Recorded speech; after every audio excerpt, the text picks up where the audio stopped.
Okay, sandali lang nga ako muna. Okay, sir.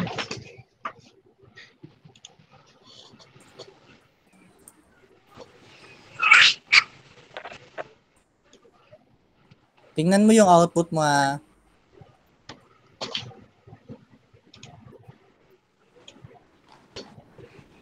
Sa test of normality, yung gi-transform na to, do we have same value here? 0.200. Wait lang, sir, ha?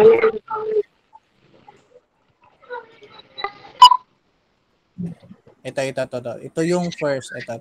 0.200. 0.200 test of normality. Wala. 0.200 ang duwa. Okay lang, sir. Sa taas mo na, sir, no? Sa pinakataas ni mo. Katong nag-data transform ta.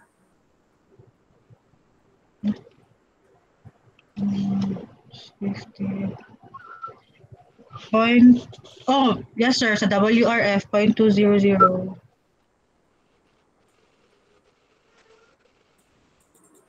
377.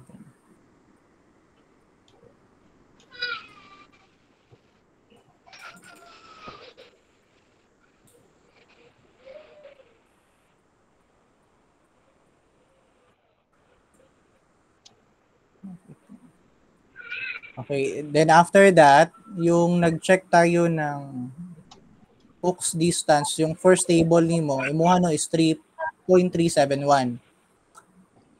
Sa Cox distance, 0.371. 2.371, sir. 371. And then,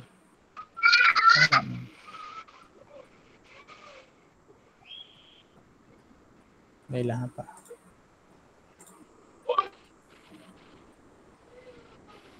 Bilain. Here.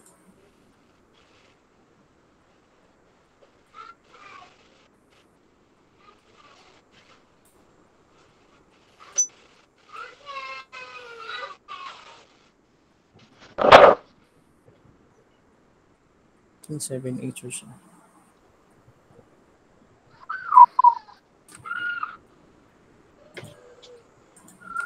Okay, ganito ma'am, can we continue na lang? By the way, I will set another one. Maubos yung time ko.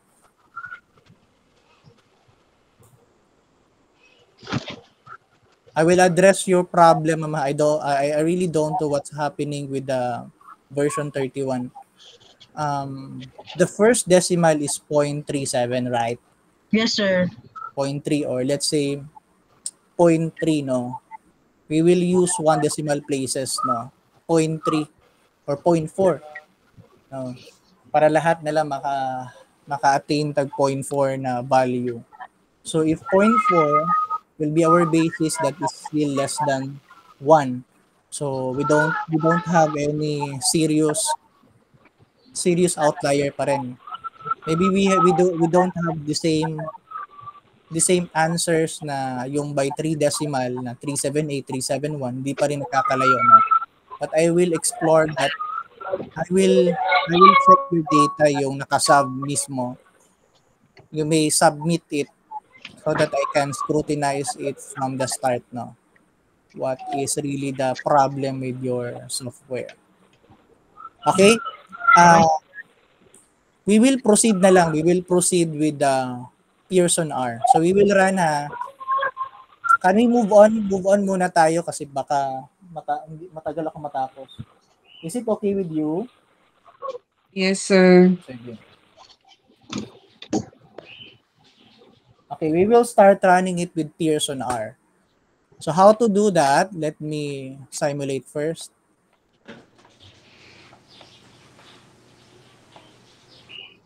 Okay. Here in your analyze section, no, kindly click your correlate, then click by variate. Click by variate. Then after that, dito sa correlation coefficient, meron kasi dito Pearson, Kendall-Tau, at saka Spearman. So since we don't need to use Spearman or either the case of Kendall-Taubes, we will click, dapat make sure naka-click itong Pearson. Okay? Ano yung ilalagay natin dito na variable? First is your AF, yung naka-log 10, at saka yung isa, yung WRF. Okay? Yung mga normally distributed na data. Excuse me, sir. And Saan after po that, tayo? double check. Ha? Saan po nga tayo, sir? Analyze, tapos... Dahil lang ha, kinsa gani ka. Gusto nang ngutanan Heralde po, si sir. Heralde po, sir. Heralde. Asa ta dapit. Okay, I will Yes, repeat ha. Analyze, Yes, then sir. click correlate, bivariate, Okay, then sir. dito sa correlation coefficient, make sure naka-click itong Pearson R. Okay, In sir. some cases kasi naka-click pa itong tatlo. So make sure Pearson lang kasi we will use Pearson in this case kasi normally distributed naman lahat, na-achieve natin yung mga assumptions. Then, test of significance, since we will be using a null hypothesis, make sure naka two-tailed tayo. That is a clue word here ha. If you're using kasi null hypothesis kasi bidirectional, maybe the other will increase, the other side will increase or the other side will decrease. We will use, again pag naka-null hypothesis tayo, no, how to state null hypothesis in this case? The alarm fatigue, there's no significant relationship, no, di ba, null hypothesis. It should be stated in a negative statement, no. Null hypothesis natin, there is no significant relationship between alarm fatigue and Workflow functioning. functioning among nurses. So that is our null hypothesis. Pag gumagamit tayo, make sure naka-follow yan siya into two-tailed. Okay? Pag wala kasing direction, it's one-tailed. So again, two-tailed, then make sure naka-click itong flag significant correlation. Okay. So ano yung ililipat natin sa variables? Your AF log 10 at saka WRF. Okay, titingnan natin na.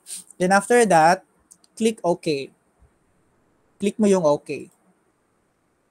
Then you will have your correlation coefficient na result. Okay, correlation coefficient. Okay, what is your answer here? Do we have same result? How about the others? Yung kanina kay Miss Alpanta. Kindly check your correlation, Ma'am Alpanta. Hello, sir. Sa ako, sir, kay sa katong person's correlation kay Dito sa correlation, yung table mismo. correlation. Do we have same? Sa inyo, sir, kay 0.346. Tama ba? Ako kay Yeah. The answer is 0.348. 0.346 at saka 0.003. Ako kay 0.348, then 0.003. Yeah, 0.003. Yes, sir. Ang isa is 0.346, tama ba? Or 8 ang nakuha, sir. 48. Okay, it's okay. Pero yung p-value, kasi I'm very particular with the p-value. P-value. P-value is your sig, yung may sig na two-tailed. 0.003, sir. Okay, do we have same p-value? Yes, sir. There might be adjustment maybe from the residuals of your data now. Sige lang, I will have your data be checked now. Once Okay, sir. Kindly send it to me kasi I will scrutinize your data. Okay, sir. The very important thing now, at least we have the same p-value here. Okay. So how about the others? Do we have same p-value or the sig value, yung two-tailed? Yes, Ito, sir. yung 0.003. Okay, what is our rule? To know if meron bang correlation or wala. Okay, balik tayo ha. If ang p-value, no, if p-value is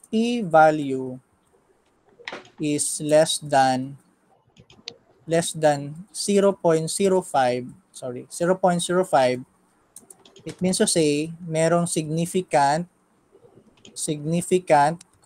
relationship.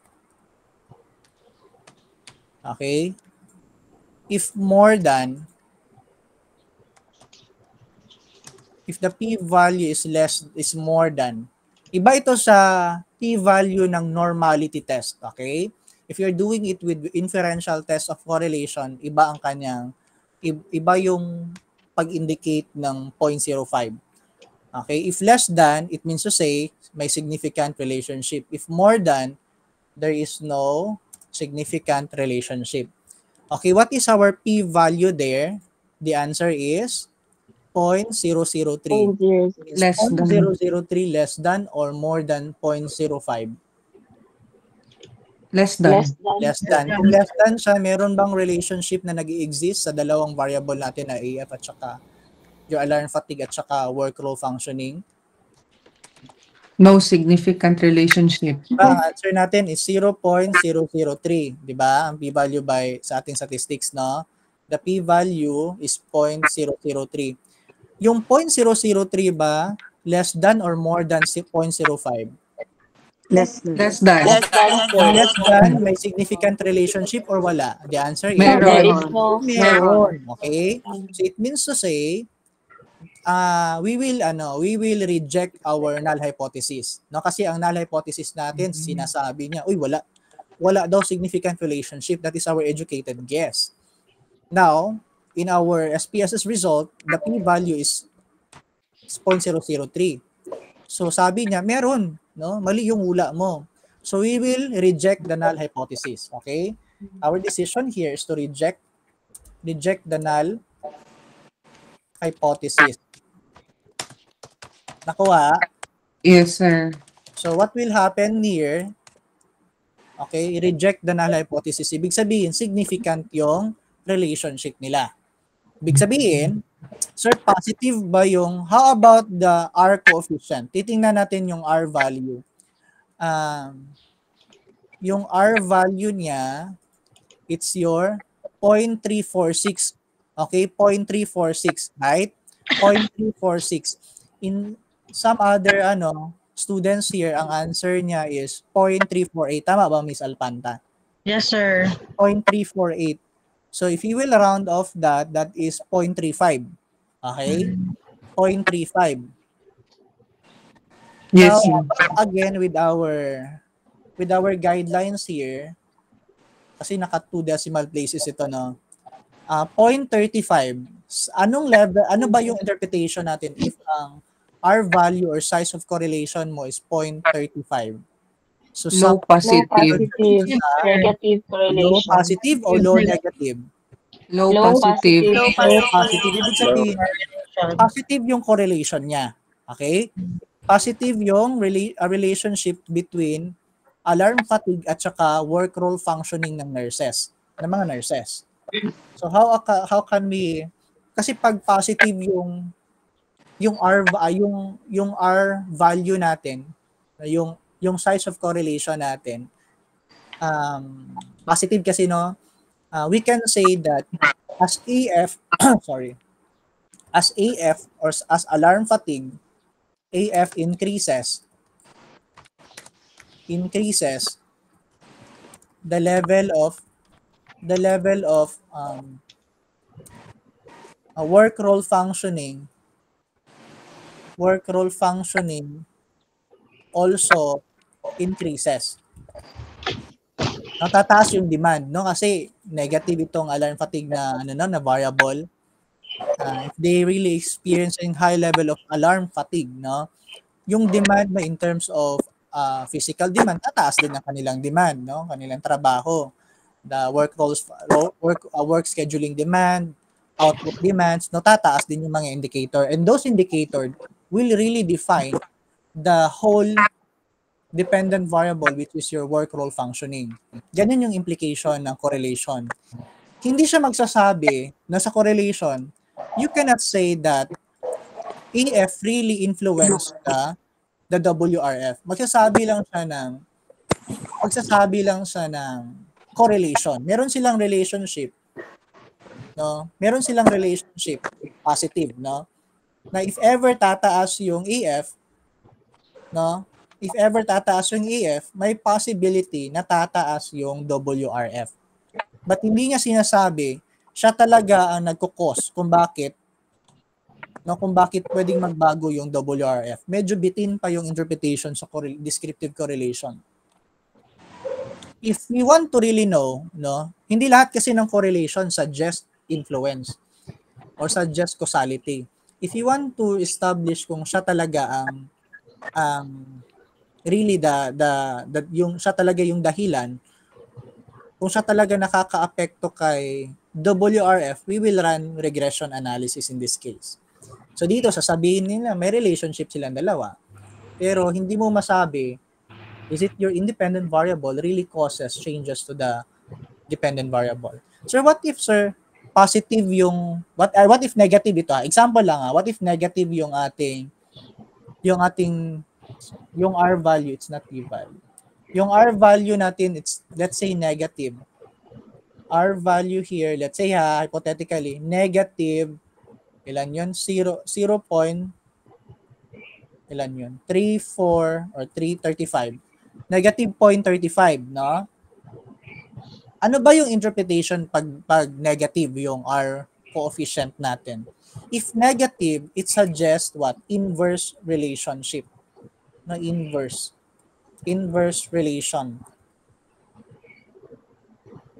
relationship or correlation. So how can we interpret if negative yung relationship nila? We may say that as AF increases, the level of WRF decreases.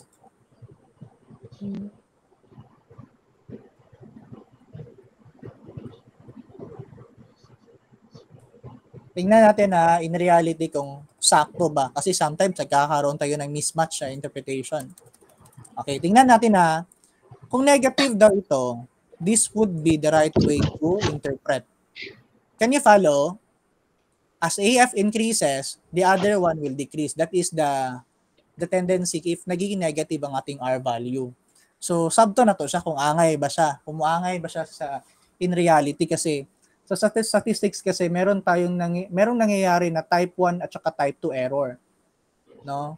Mali yung pag-reject natin sa null. But in reality, hindi siya pwede, no? There can be no relationship. Tingnan natin di ba alarm fatigue is a negative phenomenon, no? Alarm fatigue. Sige, pangkapoy na. Yes, sir. Masyadong mataas yung alarm fatigue. Kung masyado siyang mataas, what would you expect to the output demands? Pag masyado siyang mataas. Pag masyado siyang mataas, di tataas yung demand, magtatrabaho yung mga nurse, no? Medyo masistress sila, 'di ba? Yung social demand sila tataas din, 'di ba? Can you relate it? Yes, sir. Yes, sir. So that would be the expected outcome. Pero what if lang naging negative? Bagay ba siya na maging negative? The answer here is hindi. Now, the level of WRF also decreases. Kasi parang hindi siya nagma-match in reality, no? Yes, sir. Kasi dapat kung mag-i-increase siya, tataas yung demands, yung output demand, your work demand as a whole will increase. But dito, ang sabi niya kung magne-negative ito, bababa. So, cannot be. So, sometimes we will examine, baka merong nangyayari na type 1 or type 2 error. Type statistical error, no? That could happen. There can be a lot of causes regarding with type 1 and type 2 error. Maybe there can be a problem with the responses of your respondents. The sample size, the sample size is very important. There can be other factors. There can be a lot of outliers. There can be possible causes about that. Okay lang siguro kung maingon tag the alarm fatigue increases, no, the level of alarm the work rule functioning also increases, tataas din ang demands, no, as a whole. So since it is hypothetical lang, so this cannot be. So tama lang ba na naging positive ang ating R value? Do you agree with me? So the R value is positive, no? 0.35. Do you agree with me? Do you understand what I mean? Yes, sir. Yes, sir. Yes, sir. Then for example, no, sir, kung tataas yung alarm fatigue, the level of work role functioning of nurses tataas din. Ang question, gaano siya kataas, sir, kung tataas man siya? That's another question. Kung tataas man siya posible, no? Gaano siya kataas kung tataas man siya? Sa correlation kasi, sa descriptive correlational by the use of Spearman or by the use of your Pearson R, we cannot answer that. The only thing we can answer that kung let's say yung question mo in mind, sir, kung tataas man ang alarm fatigue, ano yung level na, kumbaga, unsa po siya kataas? 0.1, 0.2, 1.2, depende, no? In your mind, maybe you have a lot of possibilities. No, to answer that, no, kasi if you want to establish causality, no, we will use regression. Now, the only thing we can answer that is by the use of regression. So, if we will compare, kasi sa correlation kasi, relationship lang yung tinitingnan.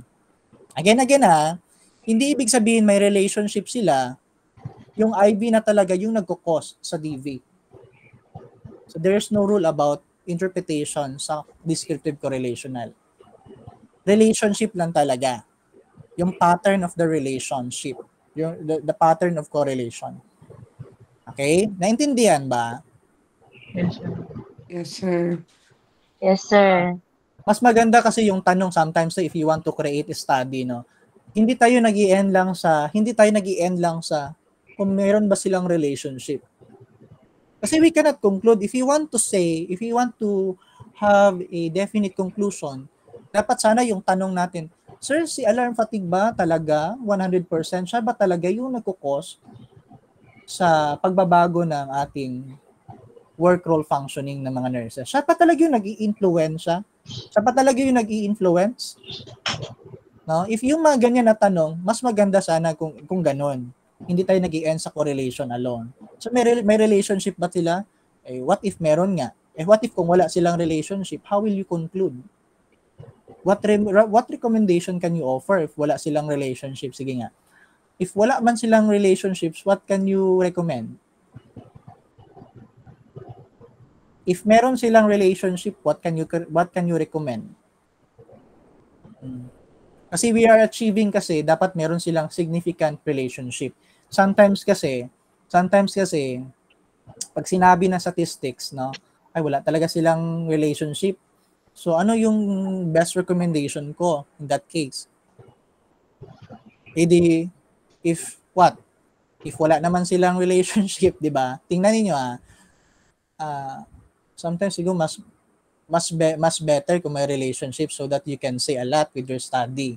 So, meron silang relationship, maybe we can create programs that can address the work role functioning, how to decrease the level of alarm fatigue, no? Something like that, no, to the welfare of the nurses.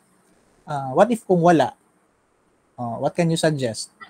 Pag wala kasi, the recommendation could be more on positive way, no, na we might enhance the existing policy, or what can you suggest more? We can conduct other research methodology. We can corroborate it with qualitative finding. Sometimes kasi dito pumapasok yung mixed method. We can clarify bakit wala siyang correlation. Maybe there's something in the side of nurses that we cannot explain, and we can corroborate only by the use of qualitative paradigm. So papasok doon si mixed method.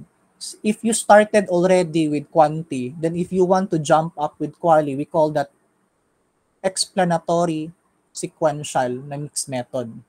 But if you start with quali, then you want to jump up, you want to corroborate it with quanti. Again, from quali to quanti, we call that as your exploratory mixed method.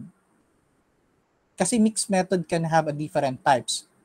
So pag medyo may mga tanong sa inyo sa quanti, no? Kung quanti to quali, let's say sa quanti parang it seems like there is lacking explanation from the quantitative na findings. We want to check it. We want to corroborate it with quali. We can do explanatory sequential na mixed method, no, from quanti to quali. We can do that. So sometimes the recommendation would would lead towards suggesting in conducting other research design like mixed method. Do not forget that one. Because again and again, mixed method kasi offers strong findings other than single design. Can you follow? Yes, sir. Yes, sir. So in this case, we cannot conclude, no? Let us say lang ha, let us say your thesis is all about correlation only. The relation, di ba? I think you are very aware with the correlation, no? The relationship of, meron naman, I'm not saying na bawal mag-conduct ng correlation. If let's say kasi yung research gap kasi, tinitingnan yan siya. Let's say, wala pa talaga na-conduct na relationship, sir, between alarm fatigue and work role functioning. Parang 100 literature na nagsabi, sir. Ay, may nabasa ko. Wala talaga. So, ako pa lang yung pinakauna. Let's say, for example, we establish that kind of research gap. No? We can start with correlation muna. Then, proceed it with regression. I think marami na siguro nagko-conduct na ganitong study. Why don't choose, bakit ka pa correlation lang? Why do we need, bakit hindi natin i-extend into higher statistical technique? Okay? Consider the research gap. Consider the research gap. So, mga correlational study, do not get offended. This is the reality in master's program. Sa master's program, we delimit, no, we need to cut off yung mga correlational alone na mga study kasi sa standard ng publication, you know guys, most of the rejected research design, topics, no, align with the research design, usually, hindi na tinatanggap yung mga correlational. Yung pang DSN yun, masyadong madali. No?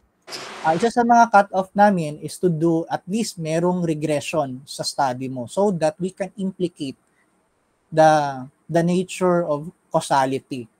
No, kasi we want kasi to establish causality, mas maganda. For me, mas maganda, no, if there is a causal, no, or nag-i-impact ba talaga yung IV mo sa DV mo? Parang ganon. Parang ganon na ang ginapunto ko. So, Excuse me, sir.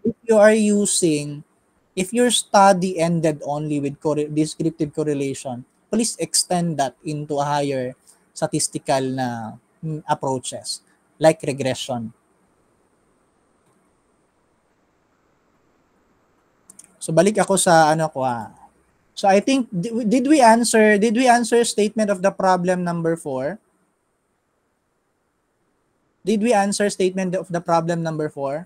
Do you have any Yes, questions? sir. Sa statement Yes, sir. So again, meron silang relationship. Ang SOP number 5, gagamitan natin yan siya ng regression. Ito na yung pinaka-finale na tanong. Okay? Pinaka-finale. Siya ba talaga yung nag-i-influence sa work role functioning? At kung siya ba talaga yung nag-i-influence, gaano kalaki ang kanyang influensya? No, gaano kalaki? Yung tanong na gaano kalaki, no, nagbibigay yung regression, nagbibigay siya ng numero. Okay, nagbibigay siya talaga ng numerical result, no, unlike sa Pearson, hindi niya kayang maibigay yon. Ibig sabihin, it can only establish, Pearson or even the Spearman Law can only establish a strength or the magnitude of correlation.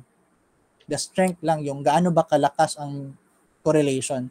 But there are some cases hindi naman always, no. There are some cases na kapag may relation, pag masyadong malakas, there can be a possibility in some study, there can be a possibility na baka makaka-influence talaga siya. Pero hindi siya 100% talaga. But for you to do that, we need regression in this case. Kasi yung hypothetical title na binigay ko, what is the title? The influence of alarm fatigue on work role functioning among staff nurses in private hospitals in Davao City. So kapag nakarinig kayo ng mga influence, we need to use regression. We cannot only end with Pearson R. But if your title says the relationship of alarm fatigue on work role functioning, we will cut off here. We need only 4 statement of the problem. We end here at statement of the problem number 4. So ganito sa master's level, at least meron tayong regression. Meron tayong regression. Maybe we can set another time for regression analysis kasi medyo madami ang tinitingnan sa assumption ng regression. So I think this is our fourth Meeting, sir. Fourth session. So fifth session, I will reserve that for regression analysis. Okay, sir. Then if we have time, we will do the reliability test like the Cronbach alpha at saka McDonald's omega. And some sampling techniques. I think dahil mo sa sampling technique like the the probability ng mga non-probability. Are you done with the nursing research aside so that I can supplement na lang? Are you done already? Yes po, sir. So, I mean, siguro sample size calculation. I think mo nang wala. Paano ba gina-calculate ang sample size? No? Ano ba yung updates regarding with the statistical calculation ng sample size? And what should be the appropriate software that you need to use for calculating the sample size? Now, if the plan of statistical tool that you will be using, let's say Pearson R, ano yung sample size? Paano siya kino-compute? Okay, if you're doing quanti. Okay. So before I'll end, do you have any concern with our discussion? Kindly save all your data. Kasi you need to upload that if I will be sending the link the link where you can upload your output kasi that is part of my monitoring so that you can be graded accordingly. Sir, sir. Morning, sir. Yes, do you have any questions? Sino yon? Gado, sir. Yes, miss. Ano yung Agado? Ma'am April. Do you have any question? Yung pag-save gani, sir, sa output for today. Save? Paano save gihapon ang kato lang gihapon na sir? Save mo lang siya. Gihapon or create ng another file. You have 2 options. You may create another file or you may still save it. Mura gud siya pareha sa Word na gusto nimo siya i-change. Okay po. Pero po sa dili. Salamat, sir. Any question about correlation? Sir, I have a question, sir. Yes, ang say question. Basta out of topic siya, sir. It's okay. Sir, Ano sa topic na related sa stat? What's the difference, sir, kung sa research studies, sir, kung gamitin mo siyang influencing or affecting? Actually, the term influence at saka yung term na, let's say, does your IV affects your DV, it implies causal relation. So we cannot end only with descriptive correlation like the use of Pearson. Kasi yung tanong kasi na kung siya ba yung nakaka-affect, Pearson R will not answer your statement of the problem regarding that. We need regression. Kasi si regression na nakakasabi kung nakaka-apekto ba yung IV mo sa DV. Oh, yes, sir. But if your question is, meron ba silang relationship? Well, we can end with Pearson R or Spearman-Rho. Pero yung okay, I will give another tip. Yung mga study na does your independent variable, let's say, does your alarm fatigue predicts the work role functioning of nurses. So kung predict ang gusto mo, edi you may say alarm fatigue as predictor of work role functioning among nurses in a private hospitals in Davao City. That could be the title. We will also align. The title should be also aligned with the terms you're using in the statement of the problem. Dapat consistent yan, Kung predict yung mga term na predict, affect, does it affect, does it influence, yung mga term na influence, affect, predict, usually gagamitan mo talaga ng regression yan.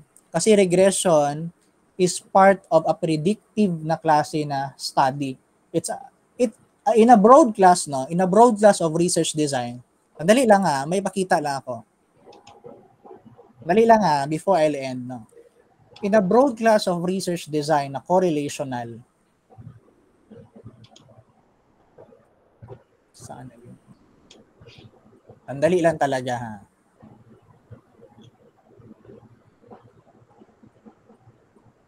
Okay. Can you see this one? Yes, sir. Okay. Yung term na correlational kasi, no, medyo mag-ingat lang tayo sa term na correlational. Okay? Okay. According to, I think sa libro ni Yeswi Yadomi, mga nursing research na mga libro, even kay Paulit Inbeck, no, may sinasabi ang libro, no, regarding with that broad term na correlational design. Okay? There are 3 major types of correlational design. You can say descriptive correlational.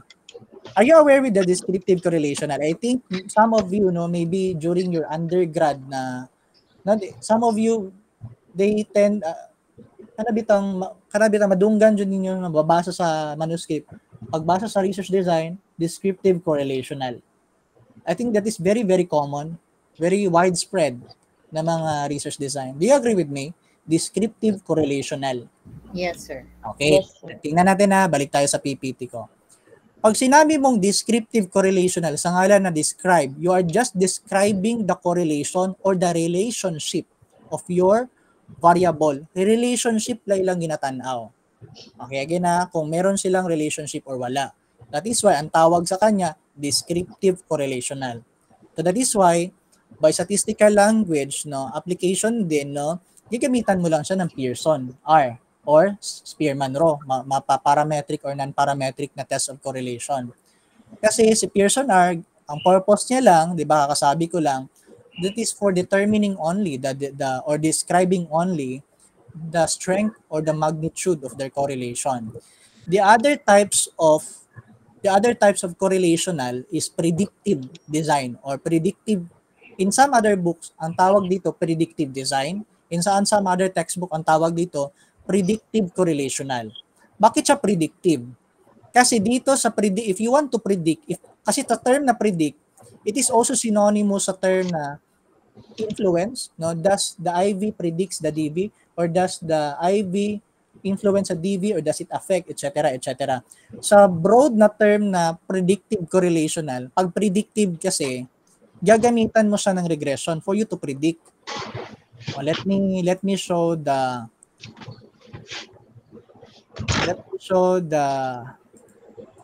regression. Though hindi ko pa na-tackle ito Regression is ginagamit siya kasi madaming klaseng regression, no? Sandali lang Regression is applicable, that is utilized, no, kapag if you're doing predictive analysis. Kasi kapag hindi ka man magpipredict, kasi yung term na predict, hudyat yan siya, no, nag-i-indicate yan siya. Kasi pag sinabi mong predict, no, gagamitan siya ng regression. Kapag may regression, ibig sabihin, pumapasok yung design mo sa predictive correlational. So, ibig sabihin, hindi lang basta-basta nagdi-describe ka ng kanilang strength of relationship. At the same time, you're trying to establish a causality between the two. Kung siya ba talaga ang nagkakaroon ng influence sa DV mo. If you want to review your SPSS, di ba sa SPSS mo, meron tayo dito, if you click regression, may makikita kayo dito sa influence statistics, no? This can answer kasi your thought, no? Predict or influence or affect, no? Nagbibigay siya kasi ng answer. I mean, numerical value kung gaano kalakas, or gaano kataas yung influence ng IV mo sa DV mo. Okay? Okay, I will repeat. Regression is used for prediction. Is used for prediction. So yun ba yung predict dapat sa SOP dapat nakalagay doon does alarm fatigue significantly predict? Pwede. So can I change the word predict into influence? Yes, pwede. Kasi it is still synonymous. Can I say does your IV affects the DV? The answer is yes. The answer is yes, no? So can I use linear regression if that would be the case? Yes, because kapag naggagamit ka ng mga term na predict, affect, influence, signal yan na yung specific type na correlation na ginagamit mo, it's not simply as descriptive but a predictive na klase na design. Sana yun.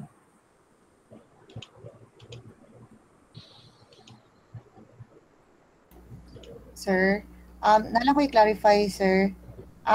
Linear regression na di pwede magamit sa predictive correlation? Hindi. Linear regression is a parametric test of na klase na regression. Kasi hindi ko pa na-discuss, no? I will reserve that. But just to answer your question of inquiry, no? Pag sinabi mong linear, again pag sinabi mong linear, parametric yan siya na klase na regression. Linear, kasi meron tayong simple linear regression. Ibig sabihin, meron ka lang isa na predictor. Predictor is another term for independent variable. Okay? Kapag isa lang, isang predictor lang, we can use simple linear. Pag madami, 2 or more na predictor or independent variables mo, we can use multiple linear. Sir, yung multiple at saka simple linear, meron ba yan siya mga assumption? The same thing with the Pearson R? The answer is yes. May dinadagdag lang. Kumbaga, si Pearson R, meron siyang linearity, dapat normal ang data, walang outlier. Same din kay regression na linear. Dapat wala ding outlier, may dinagdag lang. And I will reserve that for the next meeting. Ano yung mga other assumption pa ng regression? Sir, what if hindi tayo makapasa kay regression? What can we use? No, meron kasi tayong non-parametric counterpart ni regression. We call that your kernel regression. Kernel regression is not available in the SPSS, but we can use also other software. In my case, I'm using the Stata na software instead of SPSS. So what if hindi siya marami siyang violation, no? Hindi siya normal, hindi siya linear. We can use data transformation technique. Now, we can use data transformation technique in that case para ma-achieve natin yung mga requirement ni regression. Pero kung hindi talaga kaya, wag mo nang pilitin. We can use non-parametric counterpart. And I will also simulate that with you. So sa mga ganun, tanda pag nakabasa ganun yung mga study, may mga regression. No? May mga literature kayo na nakikita ba? Ginamitan niya ng regression. Ibig sabihin, in your mind, no, put that in your mind, ganyan na mga study, predictive ang mga ganyang klase na design. Predictive. Maganda kasi nagpipredict ka. No?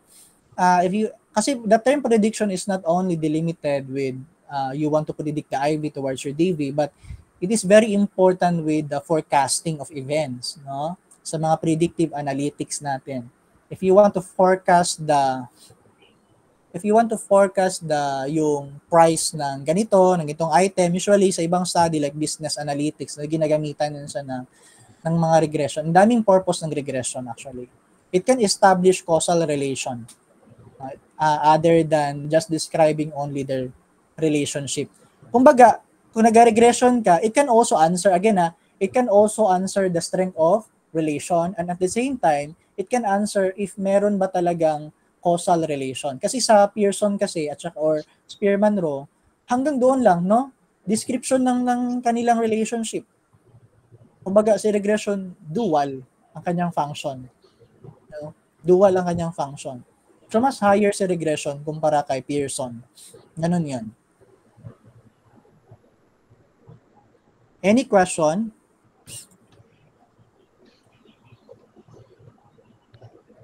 Answer. None, sir. None, sir. Okay, I will stop. Kindly open your cam for a while for documentation lang. So how are you? Did you save all your data set? Yes, sir. Okay. Okay. Are you still interested in statistics? Are you still interested in statistics? Yes, sir. Okay. Wow, yes, good. Okay, kindly hold on for a while. Okay, smile. Okay, one more shot.